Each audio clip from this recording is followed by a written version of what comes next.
கடலூர் மாவட்டம் விருத்தாசலம் பாலக்கரை சந்திப்பில் கடலூர் மாவட்ட இந்திய குடியரசுக் கட்சியின் சார்பில் கண்டன ஆர்ப்பாட்டம் நடைபெற்றது.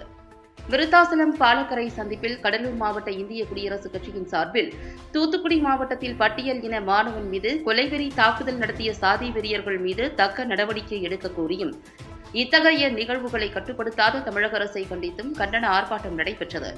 தூத்துக்குடி மாவட்டம் ஸ்ரீவைகுண்டம் அரியநாயகிபுரத்தைச் சேர்ந்த +1 படிக்கும் பட்டியல் இன மாணவன் தேவேந்திர ராஜா கபடி போட்டியில் வெற்றி பெற்றதை சகித்துக் கொள்ள முடியாத சாதிவெறி பிடித்தவர்களால் பேருந்தில் இருந்து இறக்கி வெட்டி கொலை முயற்சியில் ஈடுபட்ட குற்றவாளிகள் மீதும் மாணவர் பருவத்திலேயே சாதிவெறியை தூண்டும் சாதி சங்கங்களை தடை செய்ய வலியுறுத்தியும் தமிழகத்தில் பட்டியலில் உள்ள மாணவர்கள், இளைஞர்கள் கலப்பு திருமணம் செய்து கொண்டவர்கள் கொலை செய்யப்படும் சம்பவம் தொடர்ந்து நடைபெற்று வருகிறது.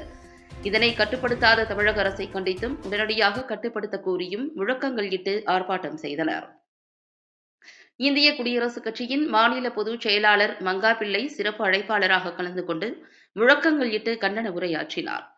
இந்திய குடியரசுக் கட்சியின் கடலூர் மாவட்ட பொறுப்பாளர் ராஜேந்திரன் தலைமையில் தலைவர் கதிர்வேல், பால வீரவேல், வேலாயுதம், கணேசன், மாவட்ட செயலாளர் குமார், ஆறுமுகம், ஜெயசீலன், சக்திவேல், செந்தில், செல்வம், சுரேஷ், ராமலிங்கம் ஆகியோர் முன்னிலையில் நடைபெற்ற இந்த கண்டன ஆர்ப்பாட்டத்தில் ஏராளமான மாவட்ட, நகர, ஒன்றிய நிர்வாகிகள் கலந்து கொண்டனர்.